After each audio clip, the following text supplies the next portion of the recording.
Friends welcome back to my channel. So இன்னைக்கு எங்க வீட்ல மார்னிங் பிரேக்ஃபாஸ்ட் என்னன்னு பாத்தீங்கன்னா பணியாரம் வந்து காலையில 7 மணிக்கு சாப்பிடக்கூடாதுன்னு சொல்லிட்டு கொஞ்சமா மட்டர் ரைஸ் போட்டு பழைய சாதம் செஞ்சோம். ஸோ அதனால ஆளுக்கு ஒவ்வொரு வாய் வர மாதிரி பழைய சாதம். அப்புறம் வந்து அதுக்கு தொட்டுக்க வந்து கருவாடு நெய் மீன் கருவாடு தொக்கு. அப்புறம் ஆஸ் யூஷுவல் எப்போதும் போல காலையில சாப்பிட்ற 3 பாதாம் பருப்பு, இனிப்பு பணியாரம், கார பணியாரம், அதை தொட்டுக்க தேங்காய் சட்னி. ஸோ ஓவரால் பிரேக்ஃபாஸ்ட் எங்க வீட்ல சண்டே பிரேக்ஃபாஸ்ட் இதுதான்.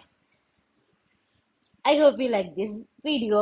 இதோட கண்டினியூஷன் இன்னைக்கு மத்தியானம் லஞ்ச் என்னன்னு பாத்தீங்கன்னா, இன்னைக்கு வந்து நேத்துக்கே பிரியாணி செஞ்சுட்டனால இன்னைக்கு பிரியாணி வேணாம்னு சொல்லிட்டு இன்னைக்கு ரைஸ், கேரளா மட்டர் ரைஸ், அப்புறம் கத்திரிக்காய் முருங்கக்காய் மாங்காய் அரைச்சி விட்ட சாம்பார்.